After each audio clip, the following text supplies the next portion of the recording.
전에요, 다시 한번 우리 세종중문교회의 그 선교에 대한 비전과 그 선교에 대한 철학을 우리가 함께 나누기를 원합니다. 여러분, 세종중문교회는 선교하는 교회입니다. 매년 우리가 이제 출발하고 시작되는 단계이긴 하지만 우리의 꿈과 우리의 목표 또 우리의 사명은 정말 하나님께서 우리를 건져주시고 구원해내신 그러한 그 선교 사명을 우리 모두가 감당하고 나아가는 것이 바로 우리의 꿈이고 우리의 비전입니다. 우리가 더욱더 많은 설교에 집중해야 하는 이유가 있습니다. 왜냐하면 지금이야말로 해외 선교의 가장, 한국 사람으로서 해외 선교의 황금기가 바로 지금이 아닐까 싶어요. 왜냐하면 한류라는 이 작은 문화, 이 작은 곳에서 한류라는 문화가 전 세계 문화를 주름잡는 그 문화의 중심 가운데 서 있다는 것 자체가 정말 이게 우리가 평생 이 작은 나라에서 태어나서 평생 살면서 정말 한 번 누릴까 말까 한 그러한 기회를 우리가 지금 맞이하고 살아가고 있기 때문입니다. 여러분, 제가 어릴 때만 해도요, 아마 여러분들도 그런 경험이 있을걸요. 옛날에 팝송이 되게 좋았어요, 그쵸? 우리가 영어를 잘하지 못하는데 팝송이 너무 좋으니까 어떻게 합니까? 영어를 한국말로 받아 적었죠. 영어를 영어로 받아 적어야 되는데 영어로 Yesterday when my project away 막 이러면서 우리 다 적어서 했잖아요. 저도 했었다고요. 근데 지금은 어떠한 줄 아십니까? 전 세계적으로 아메리칸 대륙을 가든 남미를 가든 유럽을 가든 동남아를 가든 어디를 가든 그들이 자신의 언어로 한국 노래를 받아서 적고 있어요. 그래서 외국에 가잖아요. 그러면 우리나라 가수가 영어로, 외국어로 우리가 변환하지 않아도, 번역을 하지 않아도 한국말로 부르면요, 모두가 떼창을 하는 세상. 뉴욕 한복판에서도 제가 옛날에 깜짝 놀랐잖아요. 제가 강남 스타일이 여기서 한참 유행할 때 제가 미국에 있었거든요. 저는 강남 스타일 잘 몰랐어요. 근데 세상에 미국 뉴욕에 있는 백화점에 갔는데 오빤 강남 스타일 하면서 막 오빠가 막 강남 스타일이래요. 세상에 그런 일이 벌어지고 있는 거 아닙니까? 여러분, 한류라는 문화가 전 세계 중심이 된 지금 우리는 그 한류라는 고속도로를 타고 우리가 복음을 들고 나아가지 아니하면 정말 이것만큼 소중하고 귀중한 기회는 없을 것입니다. 그러므로 여러분, 언제까지 이 한류가 전 세계 문화를 주도하게 될지는 모르지만, 하지만 우리가 기회가 되는 대로 하나님께서 나에게 주시는 그런 모든 은사와 재능과 그 모든 달란트를 우리가 선교지에, 우리의 지역도 마찬가지고요, 또 국내 선교, 해외 선교 할 것 없이 우리가 선교지로 나아갈 수 있는 그런 믿음의 공동체가 되기를 주님의 이름으로 간절히 소망합니다. 우리 세종중문교회의 그런 선교에 대한 비전과 그런 철학은 뭐냐면, 우리는 3년 주기로 1년은 선교하고 1년은 선교하고 1년은 비전 트립하고 또 1년은 선교하고 1년은 선교하고 1년 비전 트립하고, 그렇게 3년 주기를 우리가 계속 진행할 예정입니다. 선교와 비전 트립은 무엇이 다릅니까? 라고 묻는다면, 우리가 준비하고 가서 행하는 것들은 굉장히 비슷해요. 선교와 비전 트립. 우리 비전 트립 팀도 지금은 그냥 여러분들은 딱 지금 한 모습을 보지만, 우리는 벌써 6개월 전에 등록을 마쳤고 3개월 전, 10주 전부터 우리가 매주 모여서 우리가 훈련을 한 것은 무엇이냐면, 매주 모여서 기도하고 또 우리가 계획 짜고, 우리가 있던 패키지를 가는 게 아니라 우리가 모든 거점, 모든 숙소, 모든 일정을 다 짰거든요. 그래서 그거 계획 짜고 또 서로 발표하고 또 이제 연습하고, 그래서 우리가 뭘 할 거냐면, 아까 봤던 모든 국립공원에 가서 버스킹 하려고 해요. 여유가 되면 제가 라이브 생중계 할게요. 새벽 2시, 3시에 생방송 들어오세요. 그럴지도 몰라요. 그래서 우리가 그런 것들을 준비하는데, 사실 선교 준비와 비전 트립 준비는 비슷한데요, 목적이 달라요. 선교의 목적은 우리가 내게 주어진 그런 모든 것들을 우리가 나누고 증거하고 전파하는 것, 우리가 예수 그리스도의 그 사랑과 그 복음을 우리가 전파하는 것이 우리가 선교의 목적이라면, 비전 트립은 우리가 가서 배워오는 거예요. 나의 식견을 넓히고 견문을 넓히고 우리의 경험을 쌓아서 더욱더 큰 하나님의 계획과 꿈을 발견하는 것이 비전 트립이죠. 2024년은요 바로 비전 트립의 해입니다. 그래서 이제 우리가 첫 번째 비전 트립의 해여서 한 곳을 준비하지만, 저는 꿈이 이제 앞으로 3년 지나고 또 3년 지나고 또 3년 지나면 정말 우리가 해마다 더욱더 많은 리더들이 전 세계 각국에 있는 그런 하나님께서 우리에게 주신 그 비전을 찾아서 막 마음껏 나아갈 수 있는 그러한 교회가 되기를 꿈꾸어 봅니다. 그래서 여러분, 우리가 세종중문교회 가족이라면 우리가 선교에 앞장설 수 있는 우리 모두가 되기를 소망합니다. 우리가 지난주 주일날 말씀 나눴던 것처럼 하나님과 세상, 그 끊어진 관계를 잇는 다리의 역할이 이 자리에 모이는 우리의 역할이잖아요. 그러므로 우리가 복음 전파의 사명을 가진 자로서 이제 예배는 곧 마치지만 여러분들의 삶의 현장이 하나님이 나를 세상에 보내주신 그 선교지다 라는 생각을 가지고 우리가 그 선교의 역할을 감당할 수 있는 우리 모두가 되기를 주님의 이름으로 간절히 소망합니다. 우리가 초행길이고, 그리고 미국을 7,000km 우리가 운전을 하려고 해요. 16박 17일 동안 우리가 7,000km 운전하려면 매일 평균 한 5시간 정도는 운전을 해야 돼요. 그러니까 매일 서울에서 부산을 운전해서 우리가 가고, 그러다가 이제 대륙을 이렇게 쭉 횡단할 때는 하루에 안 쉬고 운전했을 때 10시간, 3일은 운전을 해야 돼요.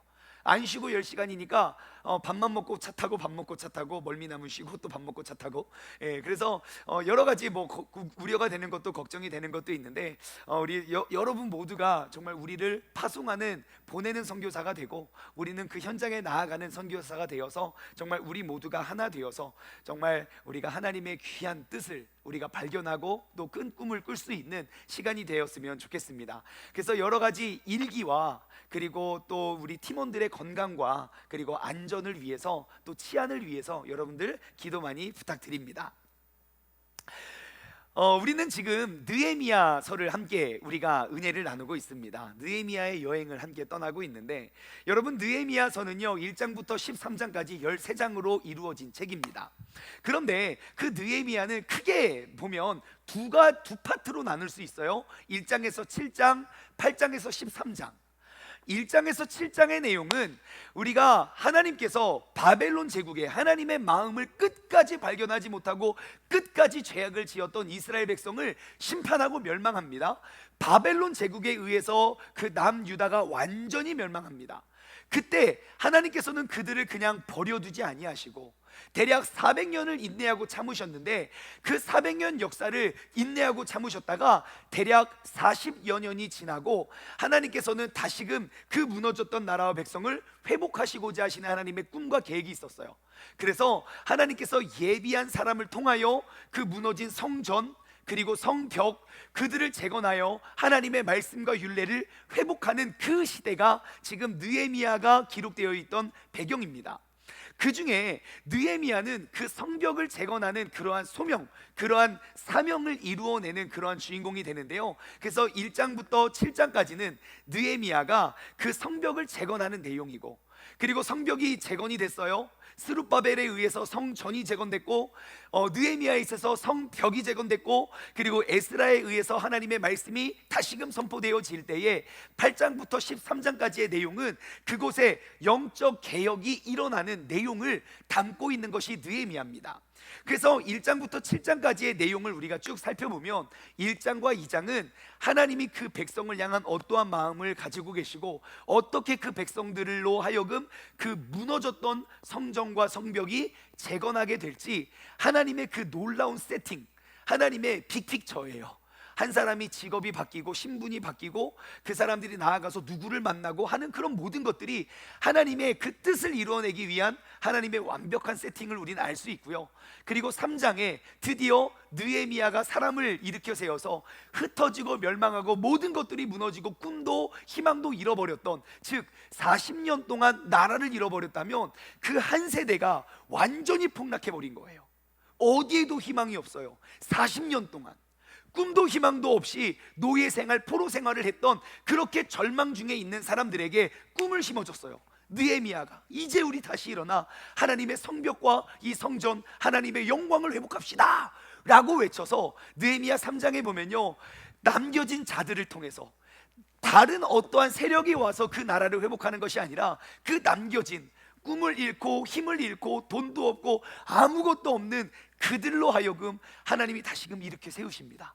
그래서 그 가운데 좀 힘 있는 사람은 중요한 역할, 내가 힘없고 연약하면 아주 작은 일부라도 한 곳이라도 내가 중수할 수 있는 그런 모든 기회를 줘서 3장에 보면 그 남겨진 자들이 힘을 모아 성벽을 중수합니다.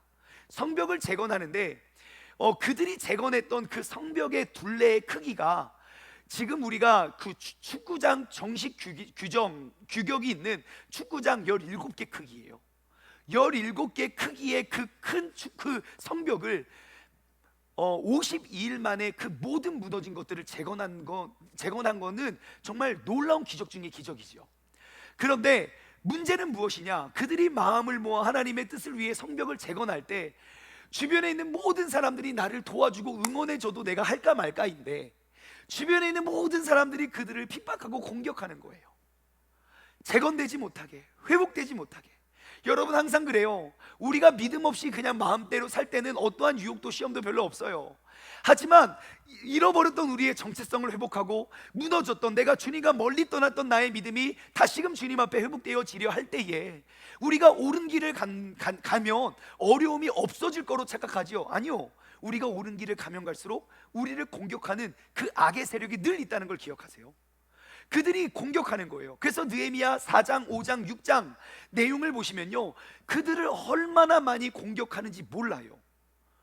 그래서 그 방해꾼들이 얼마나 여러 가지 방법으로, 수단과 방법을 가리지 않고 그 나라를 회복하는 것들을 엄청난 공격을 합니다.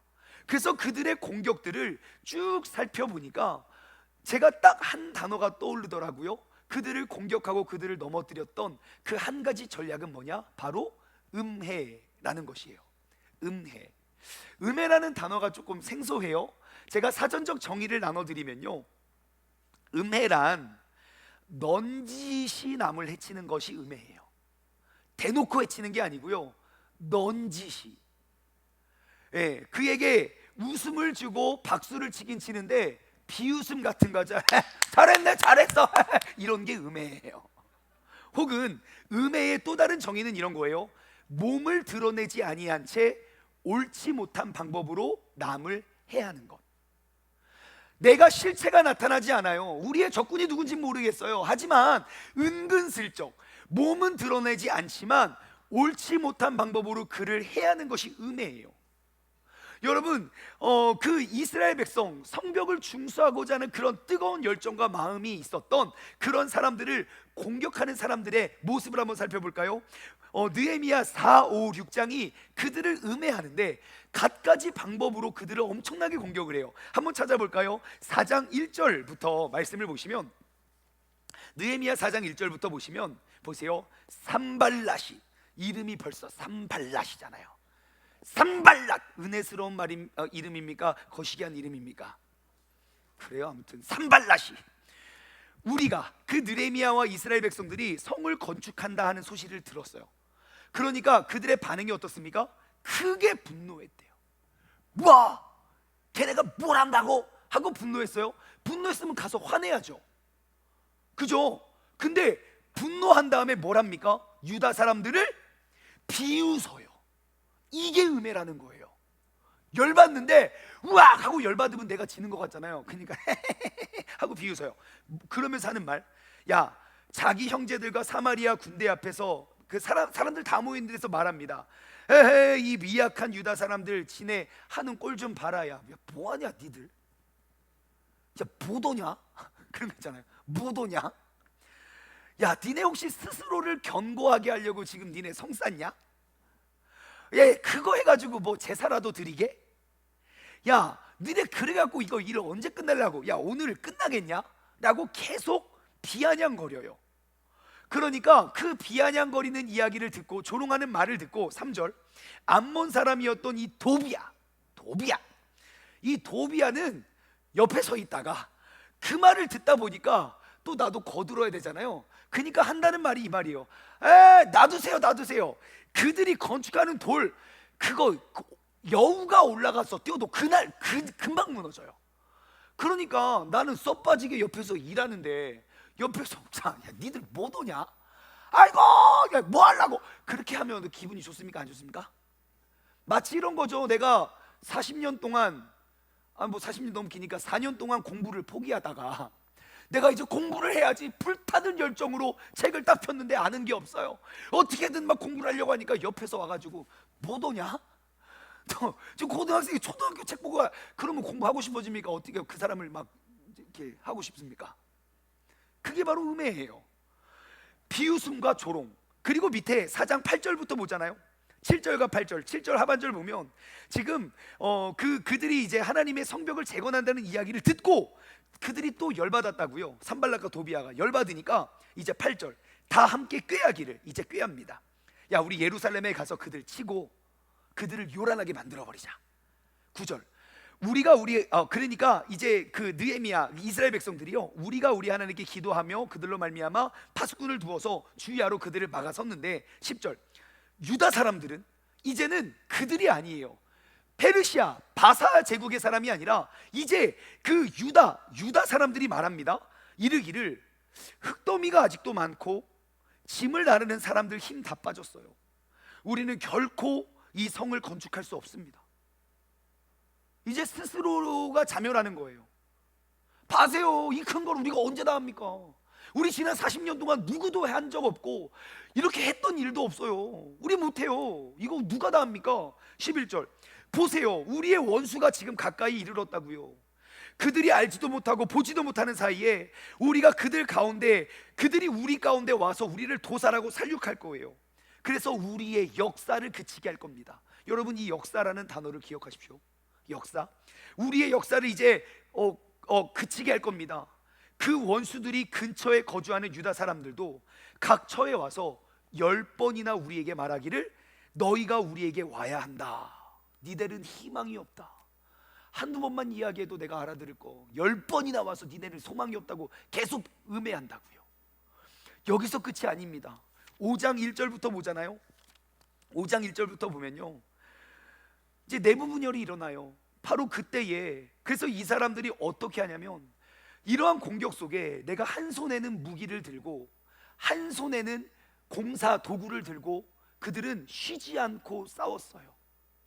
쉴 틈 없이 주야로 누구도 멈추지 않고 우리가 다시 한번 이 나라와 민족의 회복을 위하여 그들이 힘을 모아 외쳤던 거예요. 그러니까 얼마나 지치고 힘듭니까? 그러니까 5장 1절부터 그들이 하는 음해가 뭐냐? 내부 분열을 일으켜요. 그때에 백성들이 그들의 아내와 함께 크게 부르짖습니다. 그들의 형제인 유다 사람들을 이제 원망하기 시작해요. 힘들과 노여움이 더해지니까 이제 상황은 똑같아요. 근데 뭔가 비전을 선포했잖아요. 우리가 한번 잘 살아봅시다.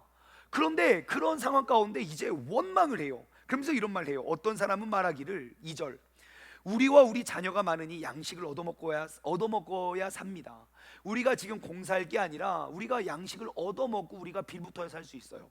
그리고 났더니 3절 어떠한 사람이 또 말합니다. 우리가 밭과 포도원 집이라도 저당 잡혔고 이미 우린 다 뺏겼어요. 우리 가지고 있는 게 없어요. 이 흉년의 곡식을 우리 구걸이나 합시다. 지금 뭐 하는 겁니까? 이거 한다고 뭐가 달라질 것 같습니까? 역사가 새로 씌워질 것 같습니까? 이렇게 성벽이 재건될 것 같습니까? 우리 그냥 빌부터 삽시다.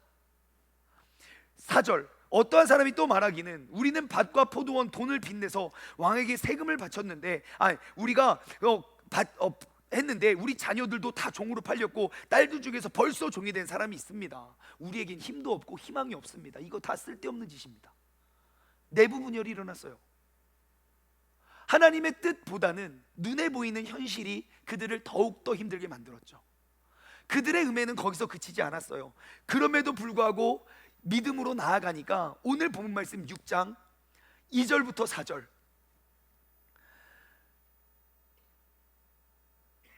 이제 그래도 1절에 보니까요, 우리의 원수들이 내가 성벽을 건축하여 허물어진 틈을 남기지 아니하였다. 야, 틈을 다 메꿨다라는 말을 듣고요, 또 와서 이야기합니다.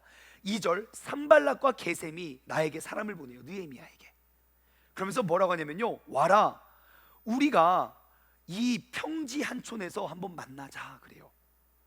야, 우리 오노 평지 그 구석에서 우리 한번 만나자 그래요. 근데 왜 그 사람이 나를 거기서 만나자고 하지?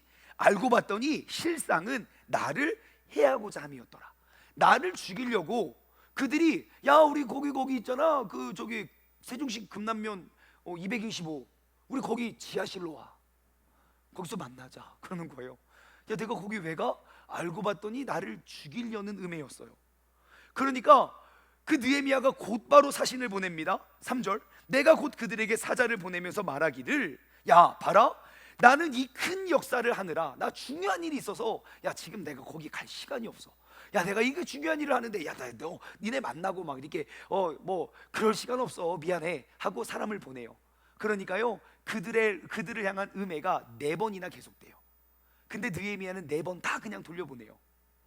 여기서 끝이 아니에요. 5절에 보니까요 산발랏이 5번째 그들에게 또 어떠한 음해를 하냐면요, 이런 거예요. 이제 말씀대로라면 그 종자의 손에 봉하지 않은 편지를 그들에게 보내요. 이게 봉하지 않은 편지예요. 근데 이렇게 말하는 거예요. 이거 1급 비밀이에요. 쉿. 절대 아무한테도 보여주면 안 돼요. 나라의 운명이 걸린 문제예요. 아무에게도 말하지 말고 저기 갖다 주세요 하면서 봉투를 열어놓는 거예요. 탑시크릿. 여러분 그거 안 보실 분 계십니까? 내가 그거 전달하는 전령인데, 이거 1급 비밀이네. 봉투가 열려있네. 아씨, 나 그냥 안 보고 갖다 줘야지 하는 사람 아무도 없습니다. 예, 탑시크릿. 그러면서 출발하기 전에 싹 들어가서 뭐지 하고 봐요. 대박! 진짜 큰일이에요. 엄청난 루머예요. 집어넣어요. 그리고 비밀은 간직하는 겁니까? 비밀로 말해야 되는 겁니까? 여러분 비밀은 절대 감춰지지 않아요. 쉿, 비밀인데 너만 알고 있어. 분명히 이 전령이 느헤미야에게 도착하기 전에 아마 소식이 다 전달돼 있을걸요. 그렇게 봉투를 열어두고 거기 안에 어떠한 음해를 집어넣냐면요, 야 느헤미야를 믿지 마세요. 느헤미야가 언제부터 이스라엘 백성을 신경 썼으며 언제부터 이스라엘에게 나아가서 이스라엘 막 그 무너진 성벽을 관심을 가졌습니까? 다 이유가 있습니다. 뭐겠습니까? 그 성벽과 성전을 재건해서 지가 그 나라의 왕이 되려고 하는 겁니다. 그래서 우리 왕에게, 우리 페르시아에게 저항하고 대항하기 위한 음모를 꾸미고 있습니다 라는 소문을 퍼뜨리는 거예요. 그래놓고 오늘 본문 말씀 7절에 보이면요, 야 이 소문 다 퍼졌으니까 빨리 나랑 만나서 얘기해 라고 이야기를 해요. 근데 진짜 이 상황 속에서 그게 정말 그럴싸한 루머 아닙니까? 여러분 느헤미야는 관심도 없었어요. 왜냐하면 포로로 잡혀왔고, 지금 느헤미야의 신분이, 직책이 어느 정도 높아졌냐면 지금 그 왕의 아닥사스다의 술 맡은 관원이에요. 그러니까 지금 우리나라로 표현하면 대통령의 장관급이라고요. 직접 왕이 먹는 음식을 준비하는 그러한 술 맡은 관원이라고요. 그리고 왕과 함께 술자리를 나눈 사람이니까 얼마나 많은 비밀과 얼마나 많은 정보를 얻겠습니까? 그러니까 술 맡은 관원이 되면 엄청 높은 자리거든요. 근데 느헤미야 1장에 술 맡은 관원이 됐다고요. 괜찮아요. 저 다 보여요. 다 볼 수 있어요. 감사합니다. 감사합니다. 느헤미야 1장에 느헤미야가 술 맡은 관원이 되거든요. 그 다음부터 계속 유대 땅을 왔다 갔다 하면서 갑자기 느닷없이 막 성벽을 재건하면서 막 하면서 막 그런 관심을 다 보이고 있다고요. 그러면 너무 뻔한 스토리 아닙니까? 야, 쟤 봐라, 승진시켜놨더니 이제 이 나라 배반하고 돌아가서 지네 나라 세우려고 저렇게 한다. 이거 왕에게까지 벌써 다 보고가 됐다. 빨리 나와 나랑 이야기하자 라는 음해가 퍼뜨려지고 있어요. 여러분, 이스라엘 성벽이 재건되지 못하도록 그들을 방해하기 위해서 모든 수단과 방법을 가리지 않는데, 그들이 그 하나님의 뜻과 하나님의 성전이 재건되지 못하도록 그들이 공격했던 그 방법을 한번 생각해 본다면 딱 한 가지, 소리와 소문으로 그들을 무너뜨린다는 거예요. 뭘로 무너뜨린다고요? 소리와 소문이요. 내 귀에 들리는 말들을 내가 어떻게 반응해야 되는지 안다면 어떠한 음해의 소리가 나를 공격할지라도 우리는 그 하나님의 뜻을, 그 엄청난 성벽을 우리는 52일 만에 재건할 수 있어요. 하지만 나에게 아무리 큰 능력과 아무리 큰 돈과 그런 명예가 있더라도 내가 돌아다니는 음해에 내가 걸려 넘어지면요, 우리는 아무리 큰 재능을 가지고 있더라도 하나님의 뜻을 이뤄낼 수 없어요. 왜요? 그 음해와 싸우느니라고요. 그렇다면 이 자리에 모여있는 내가 하나님의 거룩한 성전이고, 우리가 모여서 하나님께서 이 도시와 이 나라에 하나님께서 행하시고자 하시는 그 뜻이 있다면, 그것을 아는 자라면 우리가 주의해야 할 것은 무엇입니까? 음해라는 것이에요. 그리고 음해가 없어질 때에 하나님의 뜻이 이루어지는 게 아니에요. 수많은 음해들이 있었지만 52일 만에 하나님의 그 성벽이 다시금 재건된 것처럼, 아무리 많은 음해가 있어도 우리에게 맡겨주신 그 하나님의 뜻은 반드시 이루어지게 될 줄 믿습니다. 오늘 본문 말씀을 통해서 그러한 수많은 음해들 속에서 우리가 어떻게 믿음과 신앙을 지켜 하나님이 계획한 그때에 하나님의 계획한 그 뜻을 이루어낼 수 있는지의 지혜를 우리가 발견하기를 원합니다. 짧게 5가지를 나누길 원해요. 느헤미야와 이스라엘 백성들이 모든 음해로부터 벗어나서 성벽 재건을 성공한 비결. 첫 번째, 여러분, 우리는 허물어진 틈을 남김없이 메꾸어야 됩니다.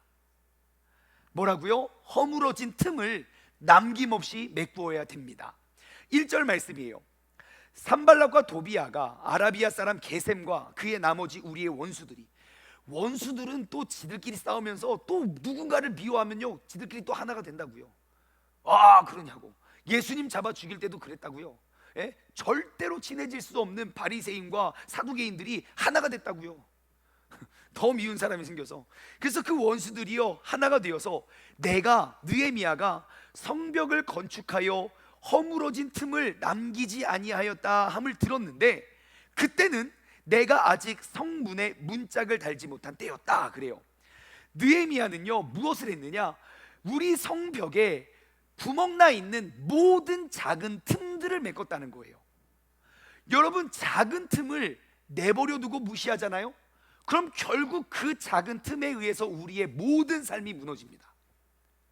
나의 모든 감정을, 나의 모든 꿈과 모든 열정을 파괴시키는 것이 엄청나게 큰 것이 아니에요. 내가 버리지 못했던 한 가지 작은 습관, 내가 그냥 허용했던 그런 작은 죄, 그거 하나가 스물스물 나에게 찾아와서 어느 한날 그것이 내 안에서 폭발하게 만들면 우리가 한 번의 사고로 우리의 인생을 꺾어버리는 게 작은 틈이라고요. 지금 이스라엘의 성벽이 모든 틈을 남기지 않고 메꿨는데 아직 문이 열려 있어요. 그러니까 그 문을 틈타고 공격합니다. 에베소서 4장에 보면요, 비슷한 말씀이 있어요. 에베소 4장 27절부터 말씀을 보잖아요. 마귀에게 틈을 주지 말라 그래요. 마귀에게 틈을 주지 말래요. 그것이 우리가 할 일이에요. 근데 그 마귀에게 틈을 주지 말라라는 말씀 뒤에 따라오는 내용이 기가 막혀요. 한번 볼까요? 도둑질하는 자는 다시 도둑질하지 말고 돌이켜서 가난한 자에게 구제를 할 수 있도록 자기 손으로 수고하여 선한 일을 해라. 내가 옛날에는 도둑질했던 사람이 똑같은 나예요, 똑같은 손이에요. 하지만 이제는 남을 구제함으로 도둑질하지 말고 구제하는 사람이 되래요. 이것이 하나님의 뜻이고 하나님의 뜻을 이뤄내는 사람이겠죠. 그런데 그 앞절에 마귀에게 틈을 주지 말라 라는 그 대전제의 뒤에 따라오는 내용이 뭔가 한번 보세요. 29절, 무릇 더러운 말은 너희의 입 밖에도 내지 말고. 뭐요? 더러운 말이요. 오직 덕을 세우는데 소용되는 대로 선한 말을 하여 듣는 사람에게 은혜를 끼쳐라. 여러분, 마귀의 틈은요, 내 입에서부터 시작돼요. 내 귀에서부터 시작돼요. 30절, 하나님의 성령을 근심하게 하지 말라. 그 안에서 너희가 구원받은 날까지 인치심을 받았다. 너희의 모든 악독과 노함과 분냄과 떠드는 것과 비방하는 것, 모든 악의와 함께 버려버리래요. 다 우리의 입으로 하는 것들이잖아요. 여러분, 항상 마귀는 우리의 입을 통하여 우리의 마음의 그 틈을 공략해요. 내 안에 있는 그런 미움에 불을 지피는 게 우리의 말로 시작돼요. 32절, 어떻게 합니까? 서로 친절하게 하고 불쌍히 여기고 용서하기를 하나님이 그리스도 안에서 너희를 용서함 같이 하라. 그러므로 우리가 하나님의 거룩한 성전이고 이 교회가 하나님의 뜻을 이뤄내기 위한 거룩한 공동체라면 우리가 주의해야 될 것, 여러분, 내가 습관적으로 짓는 작은 악들에 대해서 여러분 관대하지 마십시오. 사람이 다 그렇지 예수 그리스도의 사람은 안 그럴 수 있어요. 사람들이 둘셋 모여서 음해를 시작하잖아요. 그 불은 금방 번져요. 남을 씹는 것이 뭐 어떻습니까? 안 하는 사람이 어디 있습니까? 씹는 것에 의해서 하나님의 뜻이 한 걸음도 나아갈 수 없다고요. 나의 화가 풀릴지는 모르지만 우리 모두가 하나님의 거룩한 성전이 되어서 하나님의 뜻을 이루어 가야 하는데 그것을 파괴시키는 것이 내가 습관적으로 짓는 나의 말 버릇이에요. 여러분, 농담으로도 남을 비난하거나 비방해서는 안 됩니다. 사단이 제일 좋아하는 거예요. 사람들을 기분 좋게 하기 위해서 인신을 공격하든지 인신모독을 하든지, 여러분 어떠한 음해의 말을 내 입에서 음해의 도구로 쓰임받지 않기를 바랍니다. 가만히 한번 들어보세요. 내가 하는 말, 내가 가정에서 내가 사람들, 내 주변 사람들과 주고받는 대화 속에 얼마나 부정적인 말이 많은지 몰라요. 그것이 내가 그리스도인으로서 하나님의 뜻을 이루어내지 못하게 하는 결정적인 도구가 되고 있다는 사실을 여러분 꼭 기억하시기 바랍니다. 그러면 어떻게 해야 될까요? 자, 다시 1절 말씀을 보면요, 그때는 내가 아직 문짝을 달지 못할 때였더라. 아직 내 삶에 그 작은 틈을 내어주잖아요. 그럼 그 틈을 타고 공격해요. 여러분, 언제나 마귀는 막 내가 마귀다 와 하고 공격하지 않아요. 그냥 정말 작은 틈, 에이 괜찮아 그 정도는, 야 그거 안 하는 사람이 어딨냐. 그리고 그 틈을 타고 공격해서 결국 하나님의 뜻을 이뤄내지 못하게 만들어내요. 제가 이 틈을, 작은 틈도 내어주지 말라라는 주제로 말씀을 준비하고, 어젯밤에 말씀을 준비하고 있는데, 제가 이제 뭐 자료 수집을 위해서 유튜브를 켰어요. 여러분 유튜브에 딱 키면 오만 그 썸네일 쫙 뜨잖아요. 추천 영상을 쫙 보면 되게 그래요. 우리 빅데이터는요 알고 있어요. 내가 이 시간대에 어떠한 영상을 보고 이 시간대에 무엇에 관심이 있는지를 잘 알고 있어요. 그래서 내가 봤던, 내가 클릭했던, 그리고 내가 많은 시간을 봤던 그 영상과 관련된 영상을 쭉 추천해 주거든요. 근데 어젯밤에 마귀에게 틈을 주지 말자고 해놓고 유튜브를 딱 켰는데 세상에 깜짝 놀랐어요. 여자들이 야시시한 옷을 입고 내 눈앞에 짜라락 나타나는 거예요. 뭐지? 하고 새로 고침을 눌렀어요. 그러니까 갑자기 설교가 짜라락 나왔어요. 이렇지 하고 새로 고침 눌렀겠어요? 안 눌렀겠어요? 당연히 눌렀죠. 한번 더 또 그 여자들이 너무 야한 옷을 입고 갑자기 막 나오는 거예요. 제가 뭐지? 너무 깜짝 놀랐어요. 그래서 이거를 누가 이런 영상을 막 봐야 그 정도 추천이 되거든요. 갑자기 이걸 추천해서 저는 제 아이디가 해킹당한 줄 알았어요. 분명히 누가 내 아이디를 로그인해가지고 막 이런 걸 봤구나. 그래서 제가 영상 시청 기록을 딱 눌러서 보니까 제가 본 영상들만 있어요. 근데 이것이 아는 거예요. 40대 초반의 남자가 이 시간대에 뭐에 관심을 갖는지, 이것이 목사한테 그런 야시시한 옷을 입고 나에게 막 추천을 하고 있는 거예요. 그때 어떻게 했겠습니까? 어떻게 했을까요? 우리 아들 자나? 절대 그러지 않죠. 왜요? 틈을 주지 않기로 지금 말씀을 준비하고 있던 그때 아닙니까? 그래서 여러분 그럴 때 이렇게 하시면 돼요. 당황하지 말고 그 사진 밑에 제목이 있어요. 그 제목 오른쪽에 보면 점 3개가 있어요. 땡땡땡. 그 점 3개 눌러보셨습니까? 그러면 눌러보세요. 딱 누르면 거기 쭉 목록이 떠요. 관심 없음 혹은 채널 추천 안 함. 내가 본 적도 없는데 관심 없음, 채널 추천 안 함. 그래서 척 하고 틈을 딱 메꿨어요. 그러니까 다시 하나님의 말씀을 준비할 수 있는 것이죠. 제가 너무너무 감사했던 건 뭔지 아십니까? 제가 이 말씀을 준비하고 있을 때 그 타이밍에 그게 떴기 때문에 그게 얼마나 은혜인지 몰라요. 생각해 보세요. 제가 설교 다 마치고 마귀에게 틈을 주지 맙시다. 그리고 혼자 집에 가서 애들도 다 자고 뭐 할 거 없나 켰는데 그렇게 짜라락 뜬다면 어떻게 하겠습니까? 네, 당황하지 말고 점 3개를 눌러서 관심 없음 혹은 채널 추천 안 함 하면 돼요.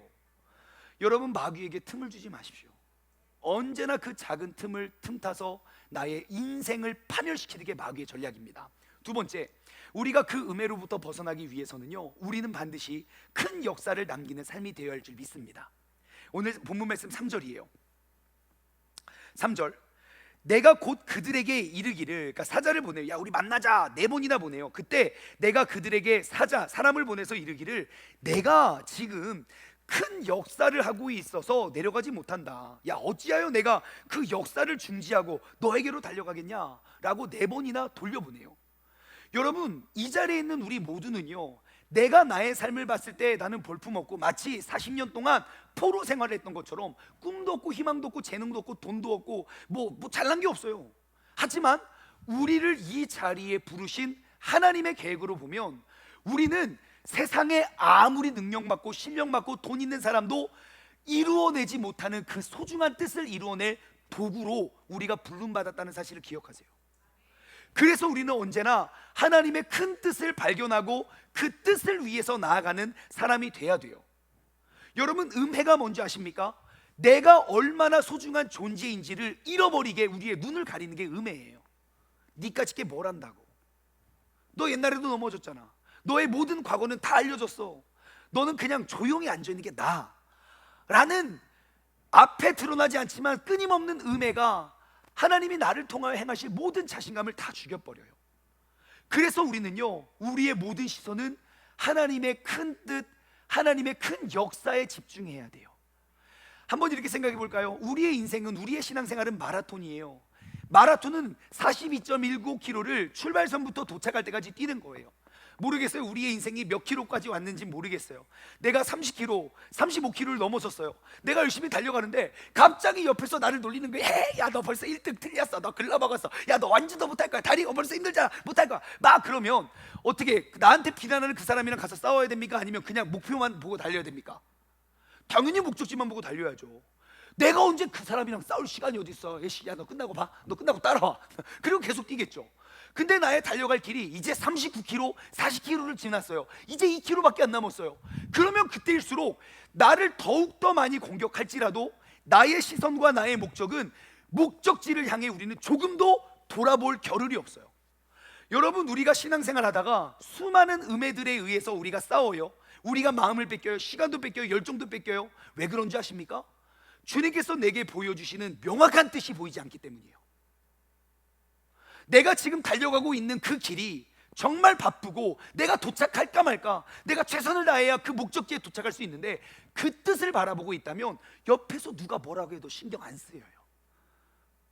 야, 도착하고 나중에 싸우자. 도착하면 그 일도 아니에요. 그러므로 우리가 하나님의 그 큰 역사를 바라보며 나아갈 수 있는 우리 모두가 되었으면 좋겠어요. 제가 요즘에 되게 침례교단의 목사님들, 전도사님들에게 되게 관심을 많이 받고 있는 사람이더라고요. 저는 잘 사람들 안 만나고 몰라서 잘 모르는데 어떠한 분을 만났어요. 근래에 며칠 전에 만났는데 그분이 저한테 그러시더라고요. 괜찮니에요? 너 되게 괜찮은데. 도대체 뒤에서 얼마나 많은 이야기를, 무슨 이야기를 하는지 몰랐는데 분명 뭔가 있을 거야. 갑자기 교회 이렇게 져놓고 갑자기 떠나는 데는 분명 뭔가 있을까, 우리가 알지 못하는 그러한 음해들이 엄청 많은 것 같아요. 근데 우리가 거기에 빠져들지 않는 것은, 그것이 사실이 아니라면 주님께서 나를 부르신, 또 주님께서 우리를 택하여 우리를 이끄실 그 목적과 뜻만 바라보고 나아가면 돼요. 아무리 누가 뭐라고 해도 진짜 대박, 우와, 그건 또 몰랐네 하고 어려워하지 않아도 돼요. 그냥 목적지를 바라고 하나님의 큰 역사를 바라보고 나아가십시오. 악인과 씨름하지 말고요, 하나님이 나를 통하여 남겨놓으실 그 역사를 바라보면서 나아가시길 바랍니다. 여러분, 역사는요, 아무것도 준비되지 않다가 갑자기 빵 하고 나타나지 않아요. 그 걸음 그 사건이 연결되면 누구도 이루지 못하는 역사가 돼요. 그러므로 여러분, 악인과 씨름하지 말고 하나님의 큰 역사와 씨름하여 하나님의 누구도 이루어내지 못했던 그런 도피성교회의 멋진 사명을 우리 모두가 함께 이뤄가길 소망합니다. 세 번째, 그런 것을 또 어떻게 벗어날 수 있는가? 여러분, 거짓에 흔들리지 마십시오. 뭐라고요? 거짓에 흔들리지 말자. 옆 사람에게 인사해 주세요. 거짓에 흔들리지 맙시다. 본문 말씀 6절에서 8절 말씀이 아까 그 내용이에요. 야, 너 지금 그 봉인 안 된 그 탑시크릿 1급 비밀 있잖아요. 야, 너 소문 다 퍼졌거든. 지금 네가 왕에게 반역하려고 니네 나라 세우는 거 지금 소문 다 퍼졌거든. 할 말 있으면 빨리 나를 만나. 내가 어떻게든 도와줄게 라고 음해를 해요. 그때 기가 막힌 느헤미야 진짜 멋진 답변. 8절. 너무 멋져요.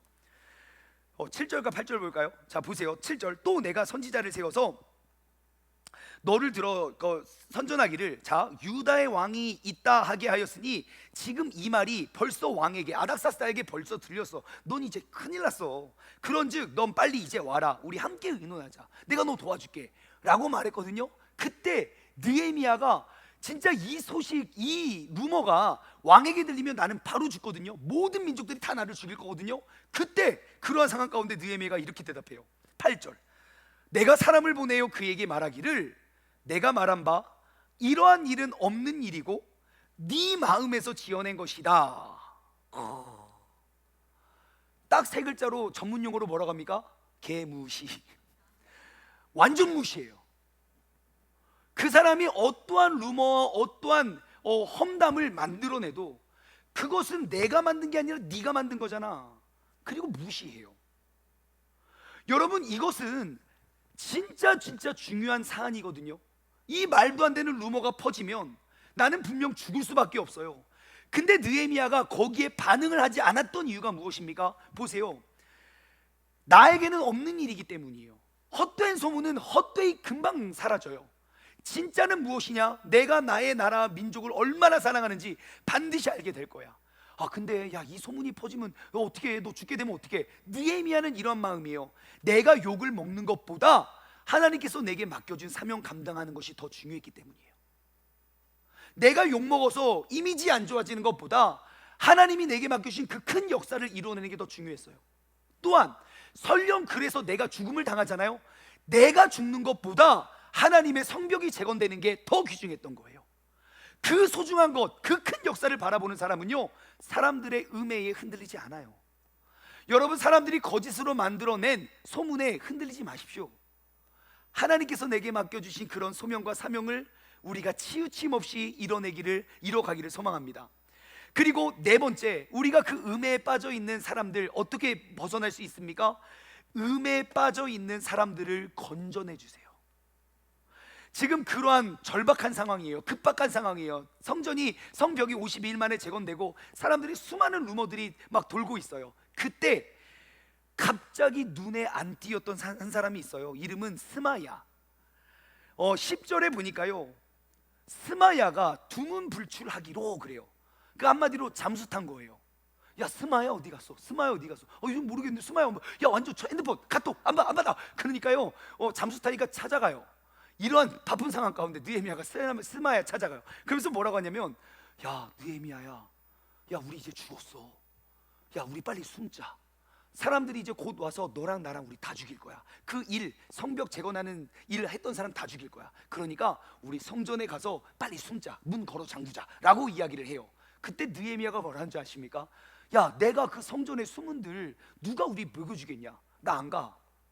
그리고 깨달았어요. 그가 깨달은 즉 12절, 내가 깨달은 즉, 야, 그 사람 뇌물 받아서 우리한테 이렇게 음해하는 거야. 목적 13절, 나를 두렵게 하고 이렇게 두려움에 쌓아서 나를 범죄케 만들고 그래서 나를 비방하려는 목적 때문에 걔네 그런 거야 라고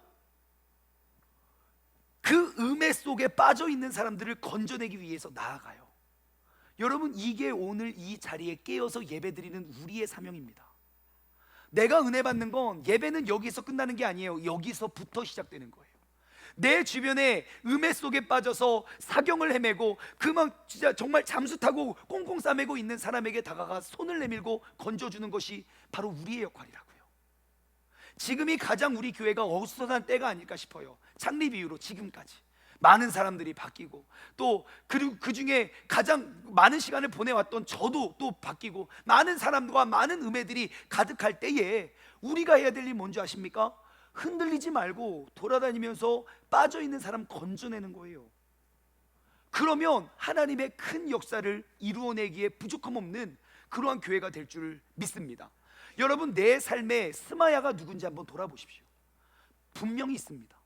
어디도 나가지 않고 숨어서 두려움에 떨고 있는 사람, 마치 예수님이 그러한 사람을 찾아가서 건져내 주었듯 우리가 그러한 역할을 감당하기 소망합니다. 마지막으로 다섯 번째, 어떻게 하면 되냐면요, 기도하십시오. 옆 사람에게 인사할까요? 기도합시다. 시작. 14절 말씀, 이 모든 걸 이겨낼 수 있었던 유일한 열쇠는 내 하나님이요 도비아와 산발락과 여선지 노아다와 그 남은 자들 곧 나를 두렵게 하고자 한 자들의 소행을 기억하옵소서. 느헤미야는 1장부터 내가 어려운 상황에 처해 있는 그때마다 그는 주저앉아 회개하고 금식하며 기도했던 사람입니다. 여러분, 이 나라에 무너져 갔던 이 세상을 바라보며 누가 그들을 위해 슬피 울며 기도하겠습니까? 나 혼자서는 역부족이에요. 그러니까 우리가 하나님께서 회복하실 이 나라와 민족을 위해 함께 눈물을 흘리며 중보하고 기도해야 되는 그러한 기도의 사람이 되어야 할 줄 믿습니다. 여러분, 쓰러져 있고 넘어져 있는 사람을 위해 걱정만 하지 마시고 또 다른 음해를 만들어내지 마시고 그를 위해 기도할 수 있는 중보자가 되시길 소망합니다. 어려움이 많을수록, 더욱더 많은 소문이 많을수록 우리가 성령의 뜨거운 능력으로 모든 음해를 물리칠 수 있는 저와 여러분 되시길 주님의 이름으로 간절히 소망합니다. 적용 질문을 드립니다.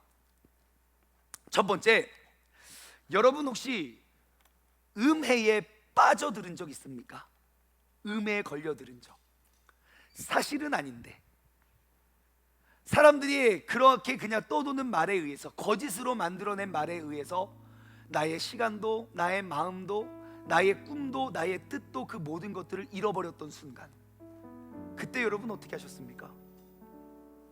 내가 스마야처럼 두문불출하여 내가 누구에게도 기댈 곳 없고 기댈 수 없었던 그때에 우리가 이 자리에 나와 있다는 것은 반드시 누군가가 날 위해 기도했고 누군가가 먼저 나에게 다가와 손을 내밀었을 거예요. 이번 한 주 동안에는 나는 어떠한 음해에 빠져 있었고 어떻게 그 음해로부터 벗어나게 됐는지 우리가 함께 나눴으면 좋겠어요. 우리가 그런 노하우가 있으면 우리 주변에 음해에 빠져 있는 사람들을 건져내기 훨씬 쉽거든요.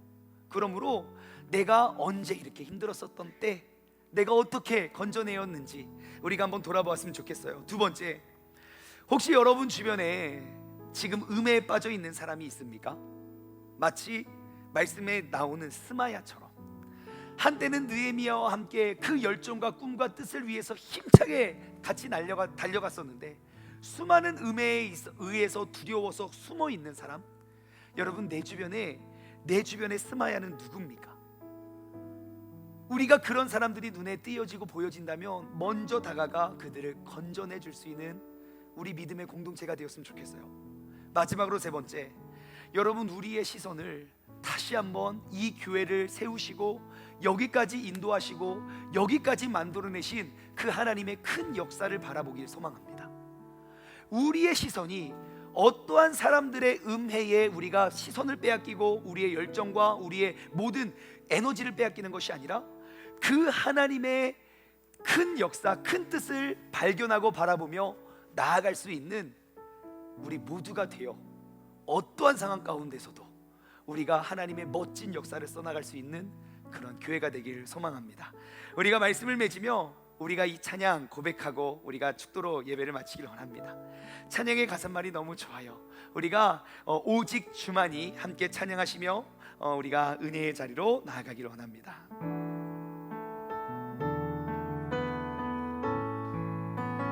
나의 영혼이 잠잠히 나는 하나님만 바라봅니다. 왜냐하면 나의 구원이 오직 그에게로부터 나기 때문입니다.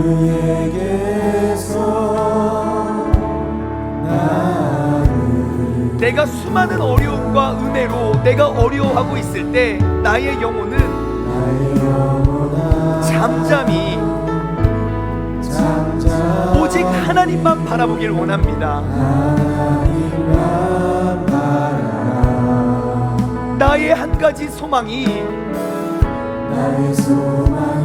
그 하나님 바라봄으로부터 시작되기 때문입니다.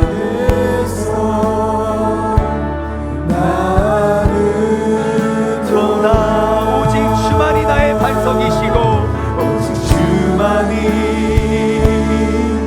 나의 반석, 나의 구원 되십니다.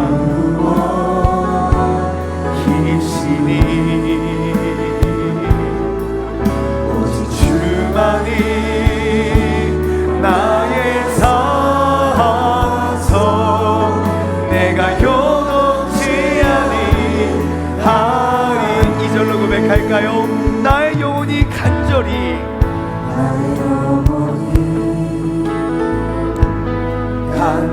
오직 여호와 하나님만을 갈망합니다. 이제는 나의 입술이 죄를 짓는 도구가 아니라 여호와를 찬양하는 도구가 되길 원합니다.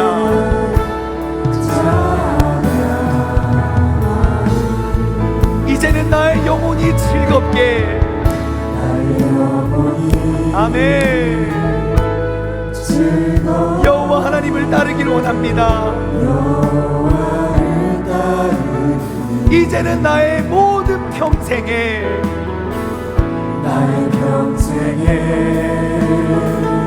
여호와를 소중하리.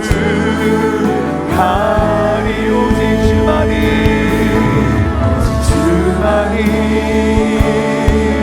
나의 반석, 나의 구원이시니.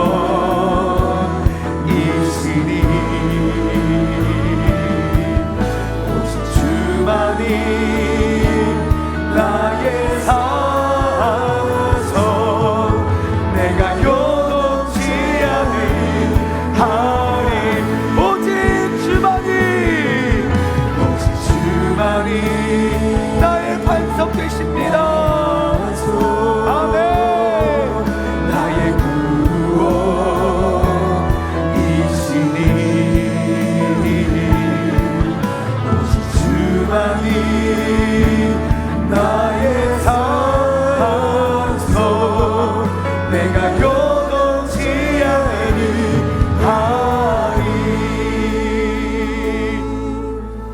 하나님 아버지 감사합니다. 하나님 손에서 벗어나면 아무리 뛰어난 인간도 정말 보잘것없고 볼품없는 인간입니다. 아무리 돈이 많은 사람도 내 마음의 감정 하나 조절하지 못해 그 분노와 화를 삭히지 못하여 수많은 범죄를 저지르고, 아무리 높은 직위와 명예도 하나님의 손에 붙들리지 아니하면 한낱 한순간 무너져 버릴 수밖에 없는 게 연약한 인간이지만, 아무리 부족하고 연약한 인간일지라도 주님 손에 붙들림 바 받는 그 순간부터 우리는 하나님의 거룩하시고 온전하신 뜻을 이루어낼 수 있는 도구가 되는 줄 믿습니다. 하나님, 주님께 쓰임받는 도구가 이 자리에 모였습니다. 이제는 우리가 오직 주님만이 나의 산성이고 나의 보호고 나의 반석이고 나의 구원이고 나의 생명이 되심을 우리가 고백하고, 이제는 나를 피폐하게 만들고 나를 넘어뜨리고 나를 쓰러뜨리는 모든 음해로부터 내가 하나님의 크신 역사를 바라보며 내가 그것 무시하고 나아가게 하고, 거기서 멈추는 것이 아니라 내 주변에 음해로 쓰러져 있고 넘어져 있고 낙심해 있는 자들에게 먼저 다가가 손을 내밀어 그들을 건져내어 하나님이 나를 통하여 이루실 그 주님의 큰 역사, 하나님이 우리 공동체를 통하여 이루어낼 하나님의 위대하신 역사를 바라보며 이루어낼 수 있는 우리 모두가 되게 하여 주시옵소서. 이제는 우리 주 예수 그리스도의 은혜와 아버지 하나님의 무한하신 사랑하심과 성령님의 교통하심이 우리가 어떠한 크고 작은 음해에 의해서 우리의 시선과 마음과 우리의 뜻을 빼앗겨 버리는 인생으로부터 이제는 어떠한 음해가 나에게 다가올지라도 하나님의 큰 역사를 써내길 소망하는 사랑하는 우리 세종중문 가족들 머리 위에 이제로부터 영원토록 함께 하시길 간절히 축원하옵나이다.